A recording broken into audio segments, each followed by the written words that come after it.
So, a little quick video about The Gentleman's Guide to Dueling by Vincenzo Saviolo. Now, he was an Italian soldier, adventurer, author, and very esteemed fencing master of the 1500s.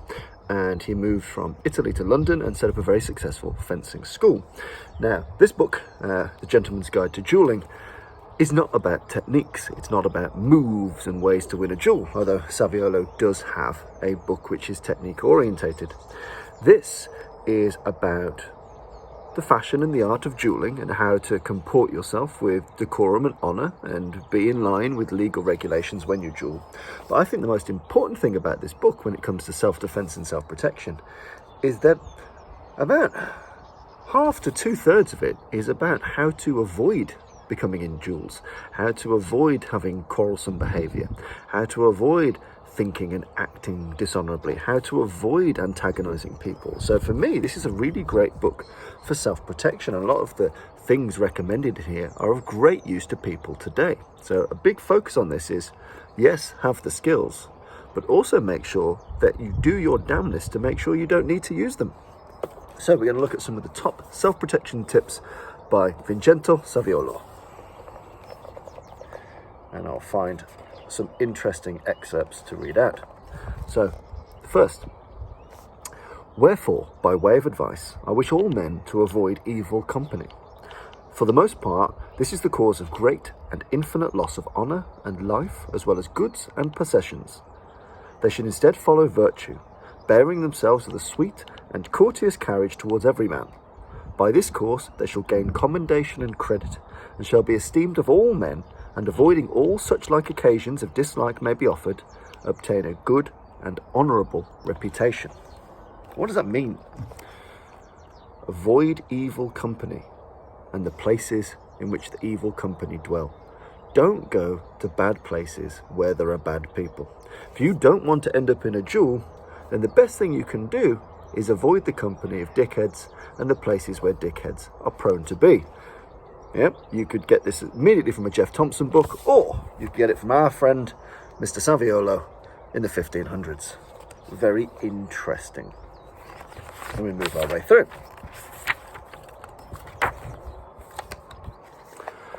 In the meantime, I think it is necessary to set forth some considerations of circumstance belonging to the subject of quarrels, arguments. This is not because I take it upon myself to teach or correct any man, for that belongs not to me, but only by way of giving advice to warn gentlemen to avoid all dangerous occasions growing for want of foresight. Now, what does that mean?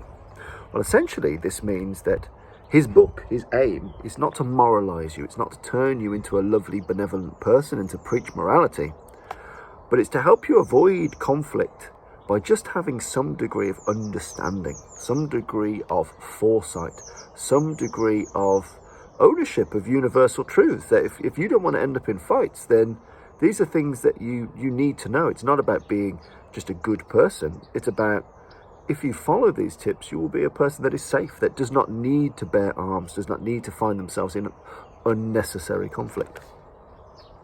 Another interesting take. Quarrels might grow among friends and kinfolk of either party, whereupon much hurly-burly may ensue. Experience teaches us that diverse men of account have lost their lives upon like disorders. And what Saviolo is talking about here is making sure to be extra careful at partisan occasions, so such as weddings, sporting events, feasts, and such like occasions where there may be factions. So if you think about things like football matches, rugby matches, protests, try and avoid these places because friends will multiply and kinfolk will multiply, and these can soon grow out of hand and turn into things that are not manageable. So it's really interesting that he talks about partisan crowds. Now, here's another interesting section. So this talks about, are you looking at me? I thought you were looking at me. What the fuck are you looking at? Seems that this is a pervasive intergenerational thing. So, there we go.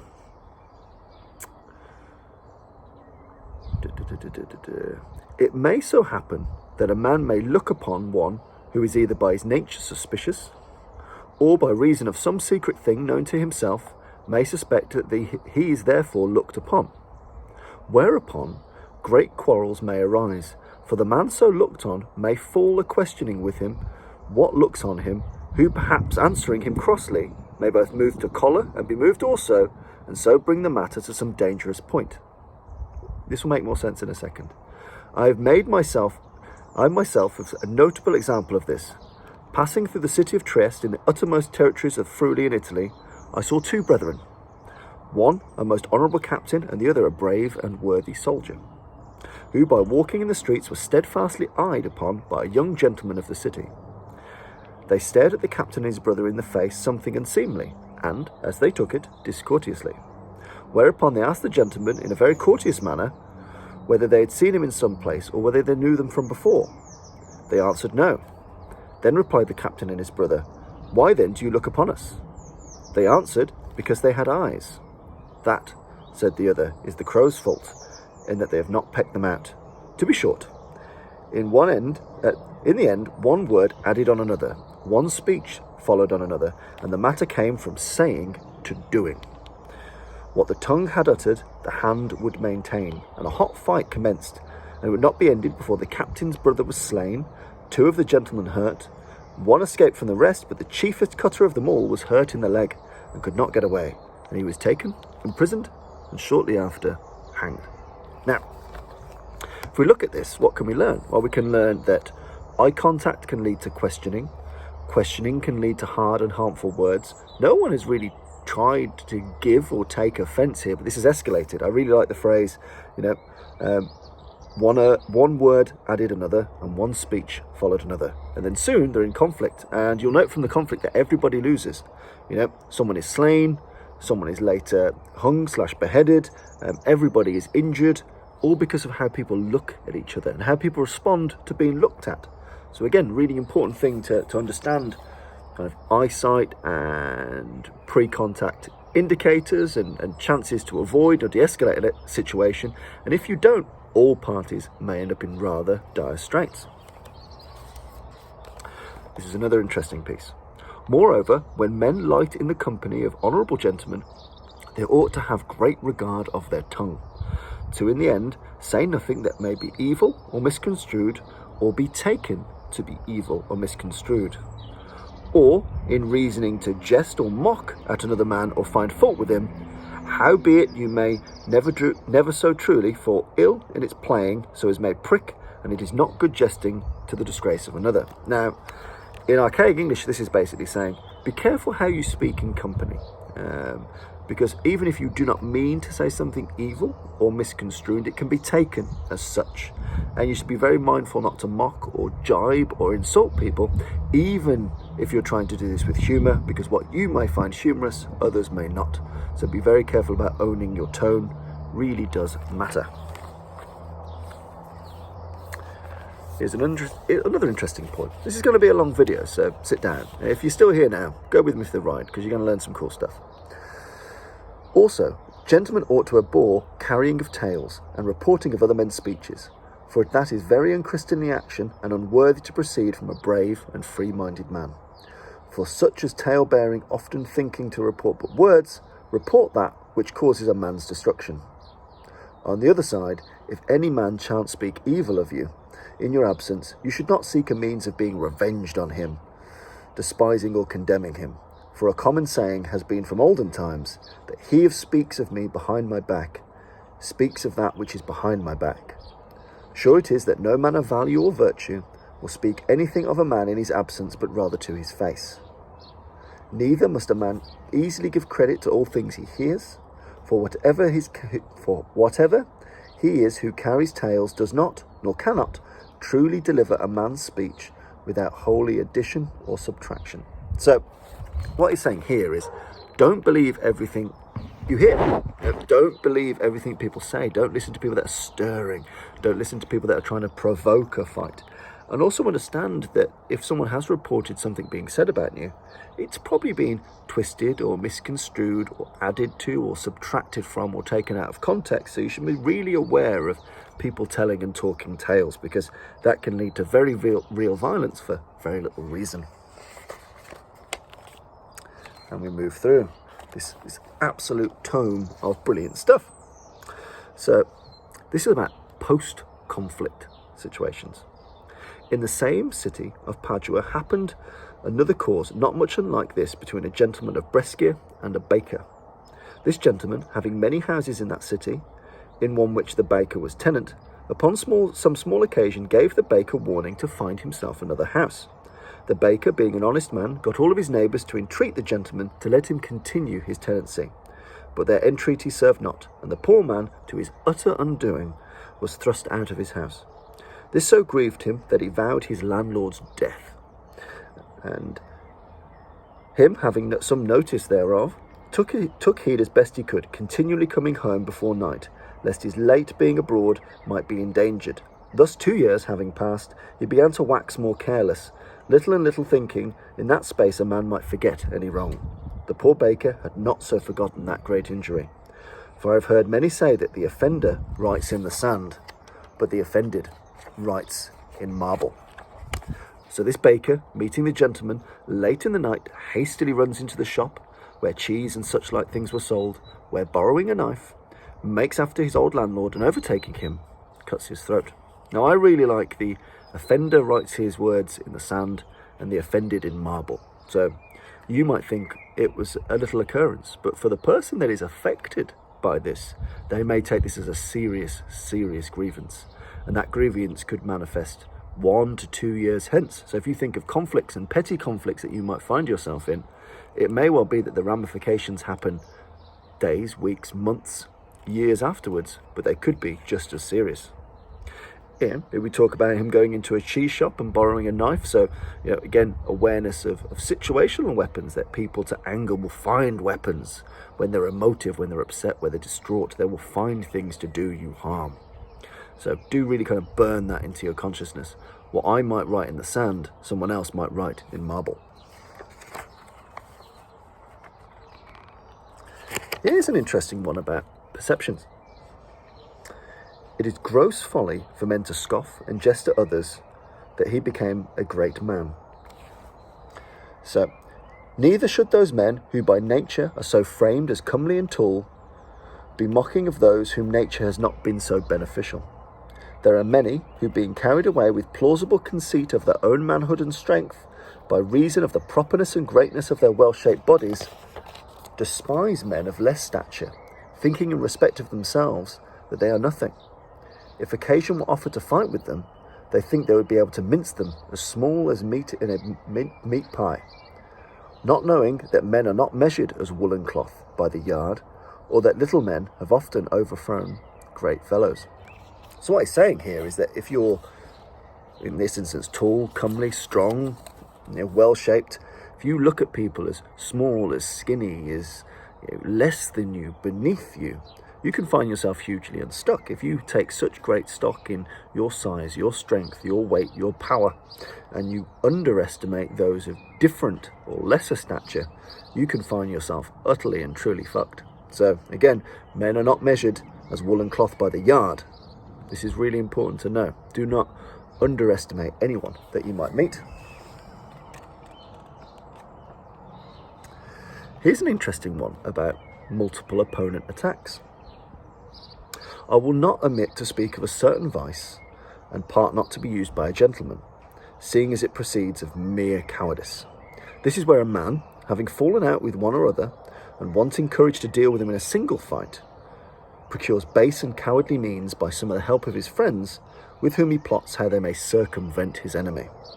And so watching him, at some time or other, will draw upon him as if he had met him by chance, who, thinking upon no villainy, without suspicion at all, likewise draws to defend himself, as a man ought to do. This is when the other plotters, standing far off, draw near as strangers to them, both unwilling that anyone should get hurt on either side. They most traitorously will then either impart a thrust by the way, or so strike his weapon that his enemy may take occasion to hurt him. This villainy, for I can think no term bad enough to express by it, you may escape if you take heed when any one draws upon you that none come near you, wishing them to retire with protestation that you will take them as enemies if they do not, by that reason that you do not know them. They cannot but like of your protestation, if they mean you no evil, seeing that you cannot assure yourself of their good affection towards you and care for your safeguard. Therefore, in any case, at such time as you shall happen to be enforced to defend yourself suddenly, let no man come near you, for it is very dangerous. I speak this because I have seen the like done very often, and found it confirmed by great experience. A lengthy passage, but let's take that and break it up a little bit. What he means by this is that there's often a trick that if you can't beat someone by yourself, you will use other people to help you do that. And some of those people might not be as obvious as a mass attack on your person. They may pretend to be third parties, interlopers, peacekeepers, and then they will do evil to you. And so you should be mindful if any group is around you that you do not know, that any one of them, or all of them, or some of them, or a greater number of them, could be enemies or antagonists against you. And therefore, you should be mindful to only trust the people that are worth trusting and people that you know. So it's good advice for multiple situations. You can't just assume the people around are innocent bystanders, and innocent bystanders can also turn, if they just get bored with the one and join in. It's important knowledge to have. I like this. This is a very short one. For a man may daily learn more than he knows. That is a really good thing. So a man may daily learn more than he knows. Every day is an opportunity for you to learn, to grow, to do something, to evolve, to elevate, to train, to excel. Every day offers an opportunity to learn more than you know. And I think that's a really, really great kind of outlook to have, a great statement to have. And I will move through here. Here's one on self-defense in the law.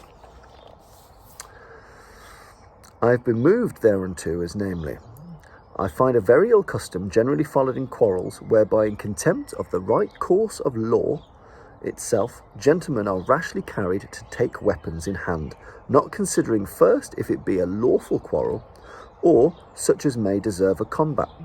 Nor do they ever desire to be directed by an orderly proceeding. Gentlemen of discretion should first, before they enter into arms or affray, rightly examine the quality of their quarrel, if it is worthy of the proof by weapons, and by this means make a right introduction to the truth, so that men are not rashly led to the slaughter. Fantastic, fantastic.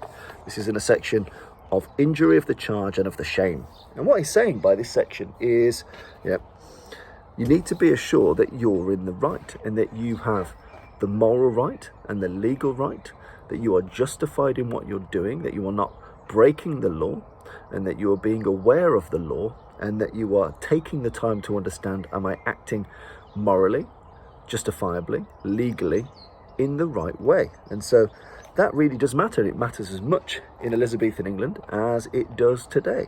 So make sure that, and so that men are not rashly led to the slaughter, so that we don't make poor decisions that are bad for our health and our lives and those of people we love and other people around us in the community.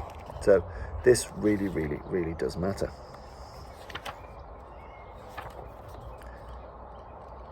And I think, to be honest, we shall end it there.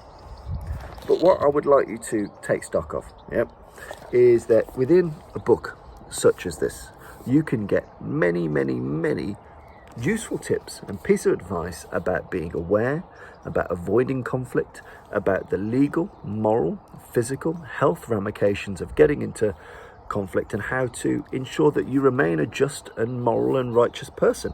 And again, like Saviolo tells you, it's not about being a moralist, it's not about being a good person for the sake of ethics, it's also good combat sense to not find yourself fighting for no reason or against odds which are going to be hugely against you, and that you're aware of your own shortcomings and you're aware of your own virtues and vices, and that you are considerate towards the nature of others, and that if you do find yourself in conflict, it's because you had no other choice, no other recourse, and therefore you are morally, legally, ethically in the right. And that is what distinguishes you as a gentleman from a dirty little vagabond, in that you will apply the right knowledge and the right wisdom, and if that fails to support you, if that fails to keep you safe, or people do not heed your wise words and your prudence of action, then you must have the physical skills necessary to follow that up, so you may act with deeds, not just words. So, great little book, really recommend it. It's chock full of tips. You can get as much from this as you could from Jeff Thompson's Dead or Alive. Yeah, you need to work your way through the English. It does provide kind of translations and explanations, but within this you will easily find 25 to 35 fantastic tips to help keep you safe, whether you're on the streets of Elizabethan London or whether you find yourself outside of a pub in Coventry. A great little read, A Gentleman's Guide to Duelling by Vincenzo Saviolo.